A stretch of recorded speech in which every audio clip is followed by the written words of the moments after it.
Welcome to the Chapter Hearth. We wish you moments of joy and relaxation listening to our stories. My mom worked as a housekeeper for a wealthy family. The lady of the house was fond of her, allowing her daughters to attend school with their son, Leo Thorne, as his study companions. My sister, Chloe, said that as the older sister, I shouldn't compete with her. So, as she wished, she got to attend the elite private school, while I continued my studies at a regular school. 5 years later, I was about to graduate from college. She died abroad, her body covered in wounds from abuse. On my way to identify my sister's body, I was in a car accident. When I opened my eyes, I had returned to the exact day of that choice, 5 years ago. Without hesitation, I chose to be Leo Thorne's study companion. Chloe merely watched silently, offering no objection.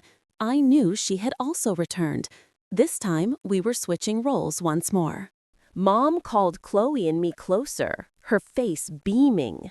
Mrs. Thorne said her son and my daughters are the same age, and she's asking which one of you wants to be his study companion. All tuition and living expenses will be covered, and there's even a monthly allowance. The conditions sounded incredibly appealing. No need to struggle through arduous studies, just attend to young Master Thornwell, and after graduating from the elite high school, one could go abroad for college immediately and even join his company.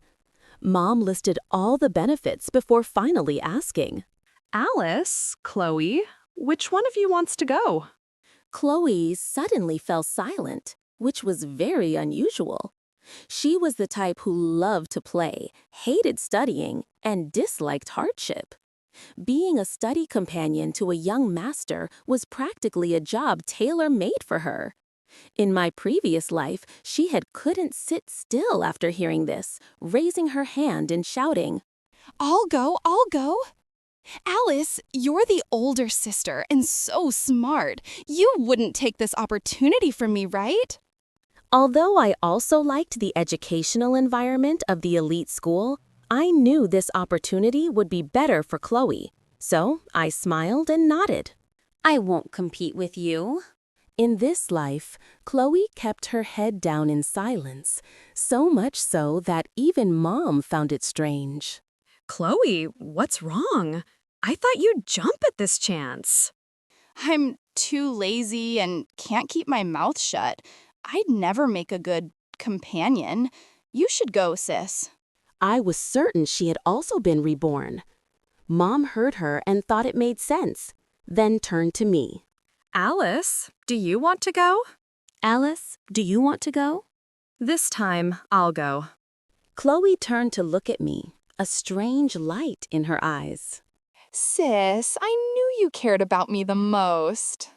After the decision was made, my transfer procedures were handled very quickly. Under Mrs. Thorne's arrangements, I moved into the mansion and lived with Leo Thorne, sharing meals and accommodations. Leo Thorne, 15 years old, was still growing, but the aura of a privileged upbringing was unmistakable. He observed me, the newcomer, with a look of disdain. Have you showered? I understood immediately. He was disgusted by my darker skin.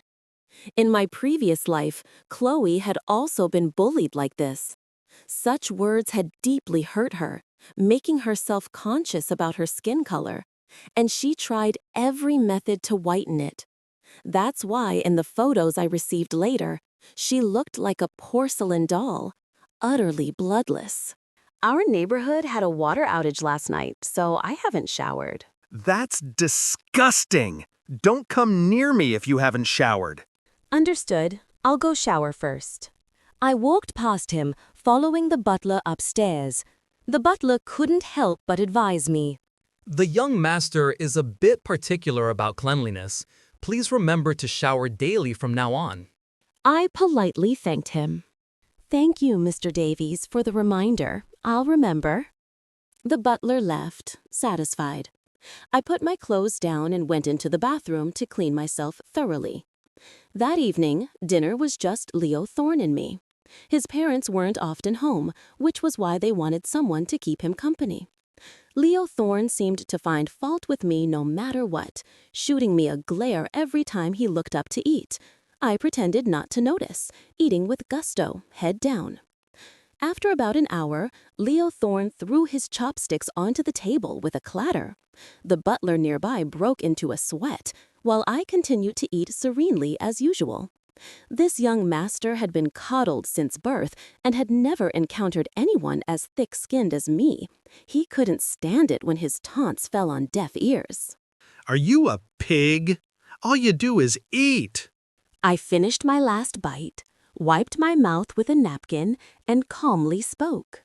Young master, we're at a growth stage. Eating a lot helps you grow taller.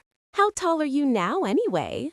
Leo Thorne couldn't take it anymore and yelled, Get out! Get out of my sight! You're dismissed! I calmly walked straight upstairs. I knew provoking Leo Thorne like this wouldn't end well. To get rid of me, he wouldn't even need to lift a finger himself. I took out a diary. The handwriting was messy, clearly written in haste, but filled with so many things the writer wanted to say. I quickly flipped through most of it, then carefully put it away. The next day, I wrote to school with Leo Thorne. His class was filled with similar kids from affluent families, wealthy, powerful, with all sorts of connections, forming small cliques. Leo Thorne's group was the most prominent. Money was one thing, but their good looks were what truly made them stand out.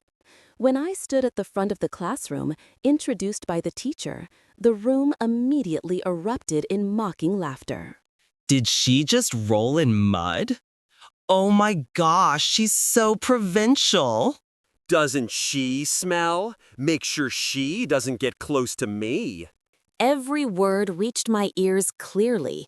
I could imagine how bewildered and awkward Chloe must have felt standing there. At her old school, she was beloved for her sweet nature and helpfulness. Everyone wanted to be her friend. My face cold, I swept my gaze across everyone below, and the laughter gradually died down. I'm Alice Henderson. Pleased to meet you all. The teacher pointed to an empty seat at the back of the class. Alice Henderson, please sit next to Ben Carter. Okay, teacher. Ben Carter, a famously unapproachable young master known for his difficult personality, even worse than Leo Thorne's. I walked over and put my backpack down. Ben Carter, who had been dozing with his eyes closed, suddenly opened them and looked at me, his eyes sharp and filled with a cold hostility. Who said you could sit here? Who said you could sit here? I calmly arranged my belongings. Ben Carter continued to stare at me. Seeing me calmly sit down, he suddenly stood up and kicked my desk, sending it flying with a loud bang. The entire class fell silent, and even the teacher didn't dare say a word. I looked at him, smiling with a mix of tolerance and helplessness. It must be hard to control that urge for violence, isn't it? But you managed it. Do you want to kick it again? You can kick the desk one more time, but if you kick the desk, you're not allowed to kick me, okay? I subtly reminded everyone, including him, that he had a tendency towards violence. Ben Carter had probably never been played like this before. He immediately grabbed me by the collar. I instantly covered my face and screamed loudly. "Young master, save me!" Ben, even when disciplining a dog, you consider its owner. My collar was released. I feigned fear, patted my chest, and exclaimed, "The young master is truly the kindest." Ben Carter still looked like he wanted to strike, but restrained himself due to his relationship with Leo Thorne. I bent down to rearrange my desk and chair, not missing Leo Thorne's amused and somewhat satisfied smile, nor Ben Carter's undisguised, scrutinizing gaze. Things were already deviating from the path of my previous life. I was well aware of my status, so I always devoted myself to Leo Thorne. Running errands and fetching water was a daily occurrence. My classmates would mock me.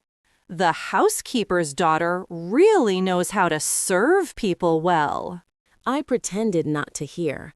Eventually, they grew bored and stopped commenting. This semester passed quite peacefully. When the final exam results were posted, I ranked third in the class. First place went to a quiet, reserved girl named Maya Reed. Second place was Ben Carter. When the scores were announced, Ben Carter, unusually, glanced at me with a look that seemed to say, I didn't expect you to have some brains after all. I turned to look back, smiling freely. Next time, I'll be second. Ben Carter scoffed and turned away, saying nothing more. When winter break arrived, I finally got to go home. Chloe's eyes lit up when she saw me return. Sis, you're so pretty now. The Thorne family hasn't treated you badly. Good skincare products, designer clothes, it's normal for a teenage girl to change day by day. I knew I had changed. Chloe, you're pretty too. I walked over and stroked her long hair, the high ponytail gently swaying. In my previous life, when she came home for winter break, her long hair had been cut short, almost to her ears. At the time, I wondered why she cut it so short, since she always loved long hair. She just laughed it off. In this life, I finally understood the reason. I gave her a new phone and an envelope containing $500. Chloe took it, looked inside, and gave a faint smile. You're really doing better than me, sis. But next semester will probably be tough. Can you handle it? She rested her chin on her hand, looking at me. I think so. How about you? Are you getting used to things? Not really. Homework is hard, the water heater keeps breaking, the cafeteria food is terrible, and Mom is always nagging. I listened in silence until she gave a faint smile. Alice, you're fine wherever you are, but I'm not. Alice, you're fine wherever you are, but I'm not. I hugged her from behind. But we're twins. Our fates have always been intertwined. Yeah, you're right, sis. After winter break, she handed me a new, completed diary. From now on, you walk your own path, sis. In my previous life, 2 months after winter break, Mom had moved back to our hometown to care for Grandma, and my sister had to transfer schools. From then on, Chloe and I only communicated by phone. Gradually, besides transferring money to me, she rarely contacted me anymore. I smiled as I took the diary, hoping we'd meet again soon. I packed my luggage and returned to the mansion. Leo Thorne seemed displeased.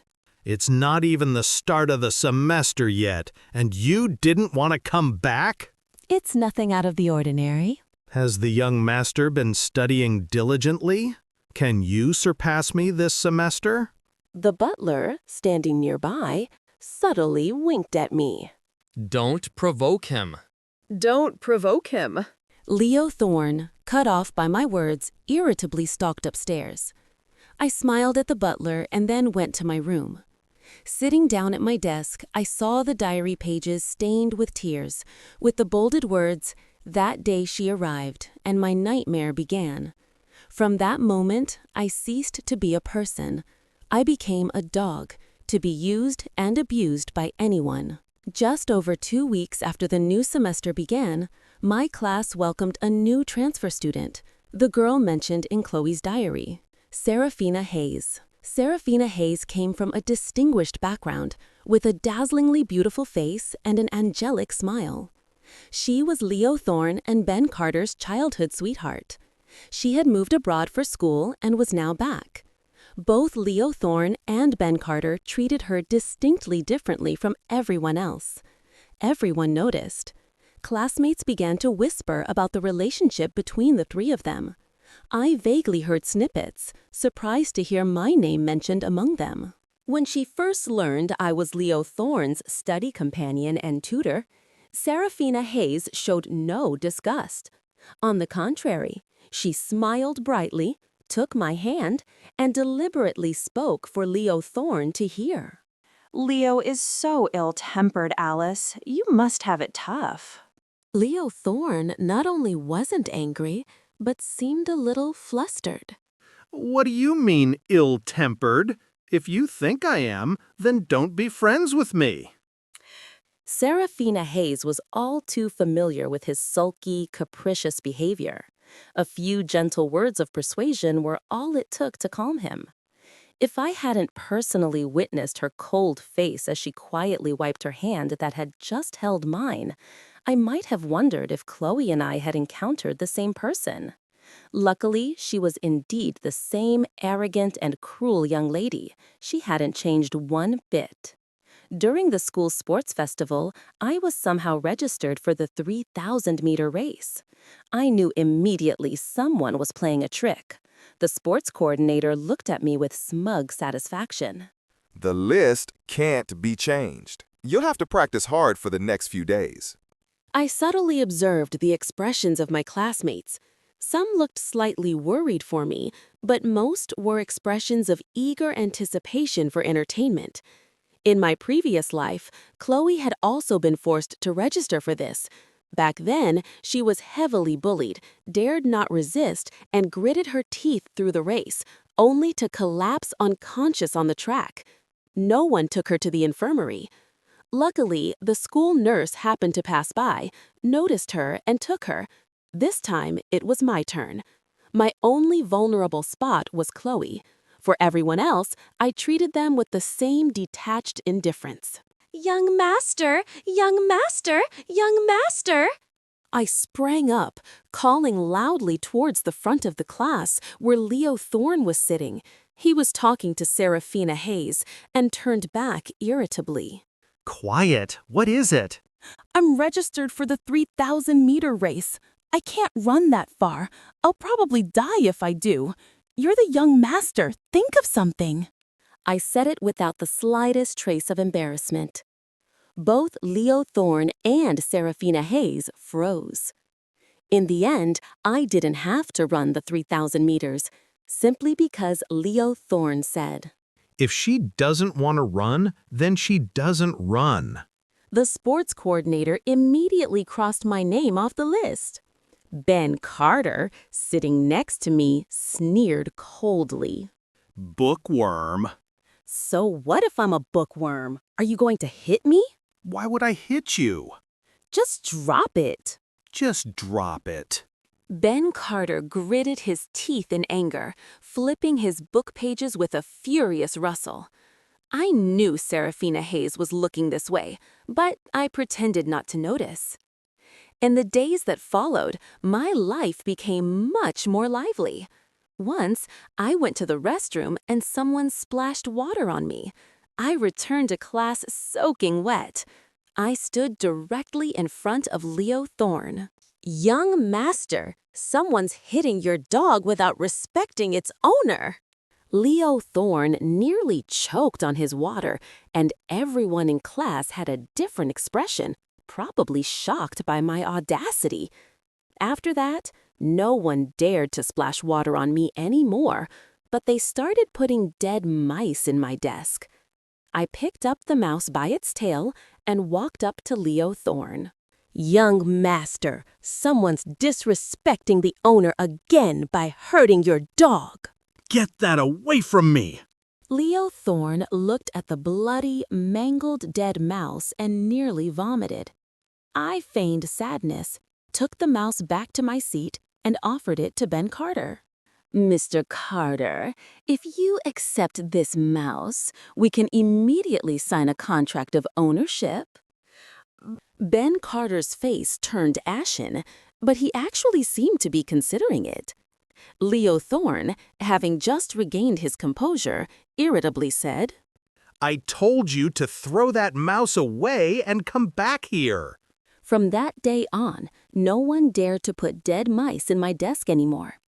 After the dead mouse incident, the pranks started getting more sophisticated. For example, false accusations. A girl from another class lost a gold bracelet. Due to its high value, the school immediately checked the cameras. After reviewing the footage, it showed me walking past her, and by the time she returned to class, she said the bracelet was gone. So the security guards and teachers came and thoroughly searched my desk. Sure enough, a gold bracelet was found in my drawer. Everyone looked at me with an "I knew it" expression, as if my poverty automatically made me a thief. The teacher looked disappointed. Alice Henderson, even if you did. Teacher, don't jump to conclusions. Let's get it fingerprinted to see if I ever touched it. That one sentence left the teacher speechless, and the other girl immediately retorted awkwardly. You probably wore gloves when you stole it. I nonchalantly prepared to leave with the evidence. Young master, someone's making false claims. Examine it carefully. It wasn't her. Leo Thorne walked over, his voice sounding a bit pained. The girl was about to speak again when Ben Carter suddenly interjected. At most, she only sneaks fruit from the cafeteria to eat. It's delicious, so I want to eat a lot. The teachers and the entire class believed me. I turned to look at the crowd behind me. Serafina Hayes' eyes were icy, but I just gave her a simple, sweet smile. In the diary, the most critical turning point in Chloe's life was Leo Thorne's birthday party. Chloe was then struggling amidst isolation, bullying, and false accusations at school. Serafina Hayes, the one who had pushed her to rock bottom, didn't bother to hide her disdain and malice. With a sweet voice and gentle smile, she forced Chloe at the birthday party to crawl on all fours and bark like a dog, forbidding her from speaking human words. That was the last straw, the final weight that crushed Chloe. She mustered all her courage and asked Leo Thorne to stop their study arrangement. She wanted to go home. Leo Thorne scoffed, pulled out a video recording of the party, and spoke in a light tone. You can leave, but this clip will go viral. A greedy girl, desperate to curry favor with the wealthy, barking like a dog at a party, her face clearly visible. I remember you have a twin sister, don't you? I doubt your sister is any better. 16-year-old Chloe, desperate, caved in. After that, more brutal humiliations came in waves. She struggled to breathe, to exist. At 18, Chloe was forced to be the girlfriend of Serafina Hayes' private chauffeur, a man over 30. He openly enjoyed hurting her. Chloe resisted, reported it to the police, and even tried to run away. She did everything she could think of to save herself, but not once did she succeed. My Chloe endured so much pain that year. How desperate she must have been before she died. I bit my thumb hard to keep from crying out. When I reached the last page of the diary, it described her 23rd birthday. On her 23rd birthday, Leo Thorne took her to a party. They forced her to drink alcohol laced with drugs, all like out-of-control beasts. And Leo Thorne just sat in the middle, quietly watching her. Alice, I was in so much pain then. My whole body hurt. My head hurt. My heart hurt. And then I died. I buried my face in my hands, crying uncontrollably, completely unaware when Leo Thorne had entered the room. He frowned. Crying makes you look terrible. Young master, is something wrong? Why are you crying? My voice was choked. Leo Thorne frowned, gesturing towards my head. Just because of those pranks? A prank? When that word was created, no one probably imagined it would be used to describe such things. I tried to put on a brave front, adjusting my emotions. No, I just miss home. Leo Thorne seemed touched by something. He turned and left, only saying before closing the door, Have Mr. Yu drive you home. I knew he no longer felt the same way about me. I didn't go home. Leo Thorne seemed quite pleased. His sarcastic remarks had significantly decreased these past few days. Not only that, the malicious pranks also vanished. As if possessed by something, he suddenly insisted on taking me to get a custom-made evening gown for his birthday party. Without a second thought, I flat out refused. Alice Henderson, don't be so ungrateful. I'm just a study companion, not a young lady. Why would I wear a high-end evening gown? If you study properly, that would be the best way to repay me. And once again, Leo Thorne stormed off, his face purple with anger. A few days later, Ben Carter suddenly asked me, What are you planning to wear to Leo's birthday party? "My housekeeper's uniform." He fell silent.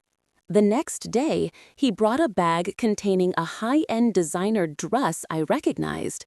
He assertively placed the bag on my desk, making the entire class turn to look. I shrank back, waving my hands. No, you don't have to. Please take it back. Just take it already. Don't be ungrateful. Sounds familiar, doesn't it? She's with me. I'll get her dress. She could be with me, too. Don't hog her. Leo Thorne appeared out of nowhere, standing right next to my desk, his face anything but pleased. Serafina Hayes tilted her head, looking at me. What taste do either of you have? I'll take you dress shopping this weekend. Evening gowns are so expensive. I can't afford one. Of course, I am buying it for you. What are you thinking? No. Serafina Hayes chuckled, gently tapping my forehead. Poor her. She'd have to frantically wipe her hand afterward. Go pick one out. I'll pay. Ben Carter immediately threw the dress bag into the trash can behind him. If you won't take it, then fine. It's a waste to throw it away. If you invite me to your birthday party, I could wear this. Ben Carter was startled, shot me a glance, then lowered his head to fiddle with his phone. I wouldn't mind buying you another, even nicer one. This small incident quickly passed. Dress shopping that weekend went smoothly. Serafina Hayes didn't play any tricks and genuinely helped me choose a dress that suited me. In late May, Leo Thorne's birthday arrived. The mansion had been bustling for days, with housekeepers busy decorating, chefs preparing the menu, and me busy taste testing. Everything was delicious. Full and content, I'm used to myself. In this life, my fate and Chloe's in the previous life were completely different. Would those malicious people still try to turn against me? On the night of the birthday party, I stood in a corner, wearing a beautiful evening gown. Leo Thorne was surrounded by people in the brightest part of the room. Next to him were Ben Carter, Serafina Hayes, and other young ladies and gentlemen. I quietly watched them, mentally matched names to faces, one by one. Suddenly, Leo Thorne turned to look at me. Our eyes met for a moment before he turned away to continue his conversation. This party was mostly for peers. In high society, children's social connections were just as crucial as those of adults. Hey, who do you belong to? A male student standing next to me brazenly assessed me from head to toe. The dress was indeed designer, but to truly project the image of a young lady, one couldn't lack sparkling jewelry, refined makeup, smooth skin, and most importantly, the poise to navigate a party. I didn't intend to hide it, and replied frankly, "I'm young Master Thorne's study companion and tutor." He burst out laughing, drawing others closer. I heard that. She's the housekeeper's daughter from the Thorne family. Clothes really do make the man, or in this case, the woman. She actually has some looks. Did young Master Thorne spoil her so much that he bought her a dress? Is there something going on between them? They all laughed, as if they knew some unspeakable secret between Leo Thorne and me. I was about to call out to the young master when a girl next to me pulled my arm. Alice, don't say anything. Stop talking. You're asking for trouble. Asking for trouble? What's she gonna show us? If she can seduce young Master Thorn, she must have something worth seeing, right? The boys ignored her, grinning lewdly. I immediately raised my voice. Young Master, there are people here disrespecting the owner by hurting his dog. I know. Leo Thorn cut me off, leading a group of young gentlemen and ladies in our direction. The girl next to me sighed, backed away, and gave them a look that said, "Good luck, guys." What now? We were just kidding. It's nothing. That's right. Just some idle chatter. Seeing Leo Thorn come to my defense, those guys immediately became flustered. Amidst the curious glances of the crowd, I spoke in a serious tone. They're saying there's something inappropriate between the young master and me. This kind of rumor is slanderous, and I think the young master should be aware of it. They're saying there's something inappropriate between the young master and me. This kind of rumor is slanderous, and I think the young master should be aware of it. I heard Leo Thorn sigh. He said, Don't you guys have any sense of decorum? We're so sorry. Those guys immediately groveled in apology. Ben Carter added sarcastically, Leo, your birthday party seems to attract all sorts of strays, doesn't it? Mr. Davies, escort these people out immediately. Leo Thorn truly got angry. He immediately called the butler to escort those people out. The party ended smoothly. Not only did I avoid the humiliations of my past life, but Leo Thorn also stood up for me. It was like a story about a poor heroine assigned as a cold young master's study companion, gradually melting his heart. The feelings between them were silently shifting. 2 years later, we graduated from high school. I followed Leo Thorn to the U.S. Our relationship hadn't changed much, except he'd grown accustomed to my temperament and care. I was an excellent student, always maintaining a top 3 position in my major, even in the U.S. Leo Thorn occasionally couldn't understand it. You don't need to try so hard. When we return, you'll work at my company, and your salary and bonuses won't be lacking a single penny. I didn't bring you to the U.S. just for you to eat instant noodles every day. I slurped down my bowl of noodles without looking up. Tomorrow I'll treat you to a feast. Thank you, thank you. Leo Thorn was speechless. He ended up eating noodles too. America is an extremely free place, so free that it feels liberating to the soul. Leo Thorn was not a reserved person, quite the opposite. Judging by his actions in my past life, he was someone who knew how to truly indulge. Indulgence is the prerogative of those at the top. When wealth and status are predetermined from birth, the only thing left to stimulate one's senses is everything else. Leo Thorn's relationships were incredibly tangled, a common affliction, I suppose, among young masters. I had accidentally stumbled upon scenes that would require blurring, but I wasn't surprised at all. Everyone was very nonchalant. Leo Thorn, of course. The girls he was with were nonchalant, and I was even more so. I picked up my laptop and advised him, "Young master, remember to use protection. Illnesses are a real hassle." After saying that, I gently closed the door. Serafina Hayes also studied abroad in the U.S. Although she didn't attend the same school as Leo Thorn, they had plenty of opportunities to meet. She didn't become the radiant, shining young lady I had imagined. Even though she couldn't completely crush me in high school, her nature was hard to change. She just altered her approach. She herself said that someone always had to be paving the way for her. They had both passed their dreamy teenage years and now openly lived in open relationships, each pursuing their own path. I, meanwhile, felt like I was drifting through a chaotic world, only knowing how to keep my head down and do my homework. Year after year, only occasionally, when I stared at the chat window on my phone, would I suddenly realize this was a completely different world. In my previous life, Leo Thorn had just finished showering and was drying his hair when he peeked over my shoulder. What are you looking at? He still carried the scent of steam and a faint hint of shower gel. Our cheeks were less than a handspan apart. I didn't even need to tilt my head to clearly see his eyelashes. 21-year-old Leo Thorne was fully mature, broad-shouldered, tall, with sharp, arrogant features. The kind of person sculpted by wealth and charisma, possessing a unique allure. But between us, it was still innocent, just a little more intimate than what was considered normal. I turned my phone to show him the photos my sister had sent. Leo Thorne looked for a moment, then straightened up, muttering, "Not as pretty as you," before turning and walking away. They were clearly identical faces. After graduating in the U.S., I returned to our country with Leo Thorne. Ben Carter and Serafina Hayes also came back.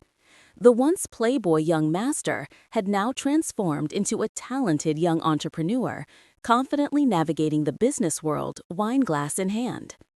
I naturally became Leo Thorne's assistant. Ben Carter had tried to probe the nature of my relationship with Leo Thorne several times. After learning the answer, he became very actively involved in trying to poach me. These repeated attempts annoyed Leo Thorne, who directly warned Ben Carter to stop approaching me. Serafina Hayes entered the entertainment industry. In this day and age, a beautiful young lady, even without acting talent, can still garner countless fans, especially when her family is willing to pour money into her, ensuring no lack of resources. It just so happened that one time, paparazzi photographed her and Leo Thorne entering and exiting a place together. And so, the story between them was dug up from its roots. Going viral on social media was inevitable.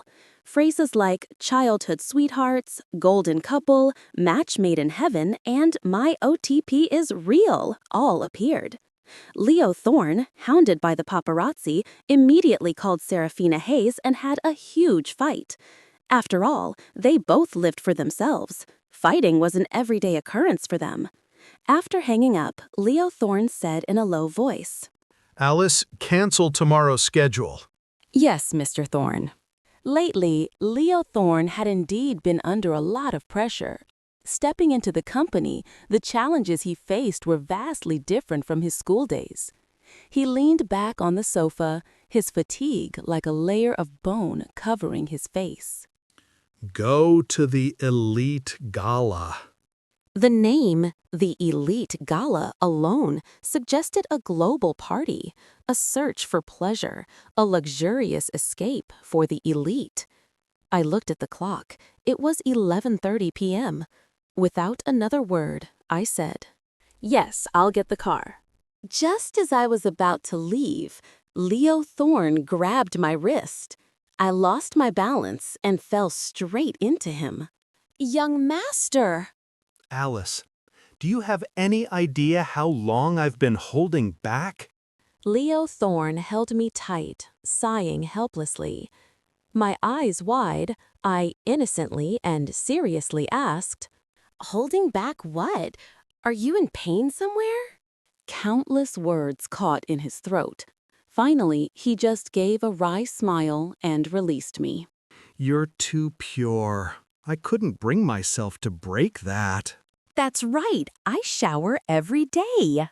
I lowered my gaze to the top of his head, innocently replying, "Leo Thorne went to the Elite Gala alone, and I considered my workday over."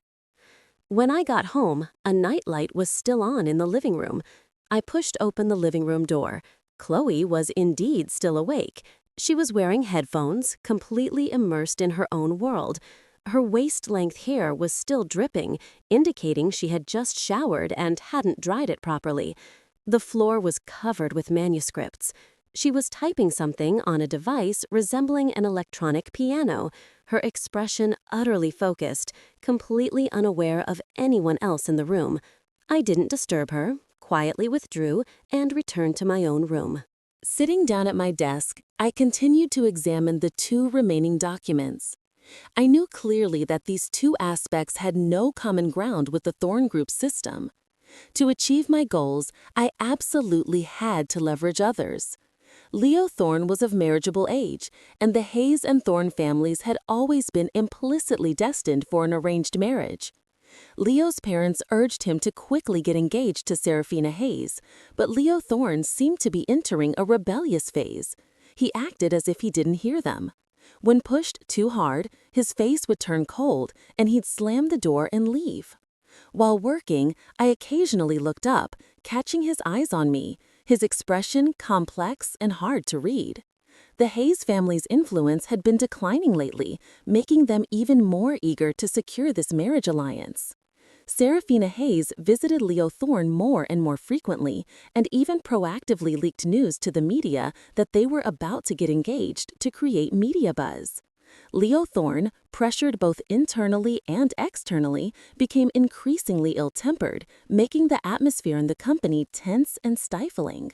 I still performed my duties as an executive assistant well, not interrupting, not gossiping, but I couldn't stand that Leo Thorne started saying emotionally charged things again. Alice, born into a family like this, can't even decide her own marriage. How pathetic. I couldn't help but give a dry chuckle. Right. Even if you're a block of wood, you should understand what's going on. Mr. Thorne, I'm gold. You have gold as your assistant, yet you don't appreciate it and call me wood. Bang! He stormed off in a rage. Serafina Hayes came to find me one day when I was the only one in the office. Alice, coffee. Here you go, Miss Hayes. I brought her coffee and placed it in her hand. She took a sip, smiling gently. So, you still remember my preference. No wonder Leo can't leave you. You take such meticulous care of him. Mr. Thorne pays quite well. Don't play innocent with me. What does Leo think of you? Did you think I couldn't see it? After years of circling around, you finally become the moon in his heart. Miss Hayes, I don't follow anything you're saying. She stood up, her eyes scornful. It's fine if you don't understand. Leo's been dragging his feet on our engagement because of you. I'll just have to find another way. Assistant Alice, just wait and see what happens. Miss Hayes, take your time. I calmly saw her out. Serafina Hayes indeed played a big game. She directly sought out Chloe, offered a $10,000 deposit, and told Chloe to seduce Leo Thorne. In her eyes, Leo Thorne was only stubbornly refusing to get engaged because he couldn't have me. If he could have someone who looked like me, even a substitute, the sense of the unattainable would disappear, and he would let go of his obsession. Logically, it sounded plausible, but the problem lay with Chloe. The girl who always had music in her head, nearly driven mad by an idea, just happened to have Serafina Hayes show up at her door. At first, dazed, Chloe didn't recognize her. It wasn't until she heard Serafina introduce herself and state her purpose that Chloe was startled. Memories of her past life and her current mental state collided. In less than a second, she immediately called the police. When I got home, the police were consoling Chloe, who was crying to the point of nearly collapsing. Alice! Alice! I'm so scared! Whoa! As soon as she saw me, Chloe threw herself into my arms, weeping torrentially. Standing beside her was Serafina Hayes, with a dark expression I had never seen before. It felt as if she had cursed Chloe and me 1,000 times in her mind. According to her assistant, Chloe had screamed, backed away while calling the police, and frantically pulled at her own hair. Don't come closer, you inhumane devil! You won't hurt me again! The police were at a loss with someone as distressed and incommunicable as Chloe. They could only tactfully suggest, Miss Henderson, perhaps you should take your sister for a checkup. Yes, I'll take her for a checkup. I'm truly sorry for the trouble, officers. I gave a forced smile and nodded. Just as I saw the police off, before I could even turn around, I heard someone call out, Alice, What's going on? As soon as Leo Thorne appeared, the atmosphere became tense again. This time, it was because of Serafina Hayes. She had been resentful, and now she exploded. Leo Thorne, what are you doing here at your assistant's house? I didn't intend to get involved in her anger, so I carried Chloe to her room. Chloe had calmed down by then, exhausted from crying so much. She whispered, Sorry, I caused trouble for you again. I'm the one who got you into trouble. I gently wiped her tears. After recounting the entire incident, Chloe's eyes were still red, but she smiled. I told you, sis, you can thrive anywhere, but don't think about revenge because of me anymore. As long as you're healthy and I'm healthy, that's enough for this life. My Chloe would always be this gentle, always thinking of me first. Don't worry, you know me best. I know what to do and what not to do. Chloe shifted over, and I lay down beside her. We held hands, foreheads touching. Whether it's the Thorne family or the Hayes family, to me now, they're just flies buzzing around a big tree. But we're young, and we have plenty of time to deal with this. I'm so happy, Alice. I have a talent for music, people love the songs I write, and I have you by my side every day. My biggest headache is just figuring out how to write better songs. That's something I never dared to dream of in my past life. She smiled innocently. Let's protect this happiness together, okay? Yes, definitely. Yes, definitely. A knock sounded from outside. I pulled the blanket back over Chloe and went to open the door. Serafina Hayes was already gone. Leo Thorne stood there, looking tired. Why didn't you tell me from the start? Because it wasn't necessary. Not necessary? I'm the person? He choked on his words, then gave up. Has Ben been in touch with you lately? Mr. Carter has invited me to dinner a few times, but it conflicted with work, so I declined. Leo Thorne laughed, his smile carrying a hint of smugness and also a touch of empathy. He looked at me, muttering, What is it about you that's so captivating? 3 years later, Leo Thorne had passed his rebellious phase and grandly became engaged to Serafina Hayes. My position was still his executive assistant, but my work had completely changed from when I first joined the company. I was in charge of key projects, with authority almost equivalent to a vice president. Serafina Hayes' media stunts became increasingly elaborate, while Ben Carter continued to poach me in various ways. Leo Thorne was swamped with work, his aura making everyone keep their distance. In contrast, I was very happy. Chloe had participated in a singing competition. Although she didn't win first place, she took third, receiving many flowers and public adoration. Coming home from work, I was stunned to see her short hair. Chloe, what happened to your hair? Chloe, what happened to your hair? In that instant, a flurry of thoughts raced through my mind. Anti-fans attacking, acid being thrown. Chloe dusted powder from her hands, smiled, walked up to me, and spun around. What's with that look? Doesn't it look good? My fans all say my short hair is pretty. Yes, it looks great. I sighed in relief, patted her head. Chloe continued humming as she cooked. The diary drawer now only contained documents about the Thorne and Hayes groups. I always liked to be one step ahead. If an easier path to their downfall appeared before I had to directly dismantle them, I wouldn't miss it. So every day, I secretly prayed for their internal affairs to spiral into chaos. Science or superstition, I believed in both. A focused mind, undisturbed, would eventually receive an answer. Ben Carter had recently completed a major project and was in a relaxed mood.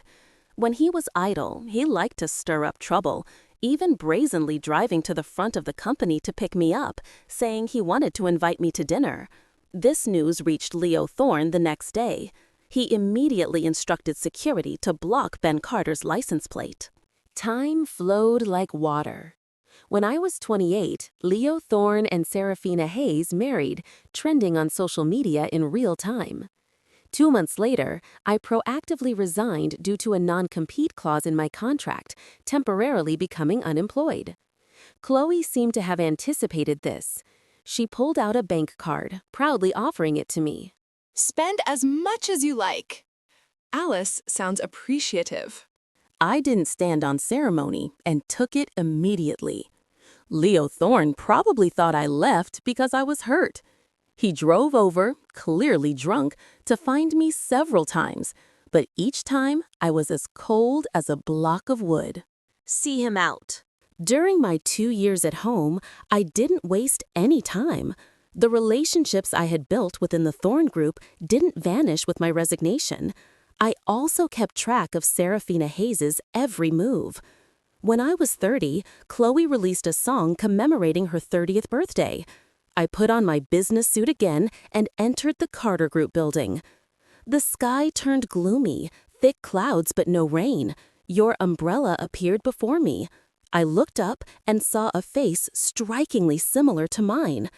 Chloe held an umbrella, handing it to me, and gently instructed. Call me when you're done. I'll come pick you up. Ben Carter walked out of the building.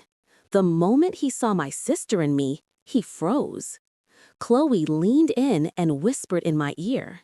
Alice, are you choosing him this time? Whether it's letting go or standing by, both are a kind of cruelty. I will always choose you. So what if everything was heading in a completely different direction than in my past life? So what if I knew he no longer felt the same way about me? So what if their malice was no longer aimed at me? So what if the feelings between us had changed? I was just a snail, groaning inside its shell, a hidden knife ready, slowly crawling up the grapevines, patiently waiting for the grapes to ripen.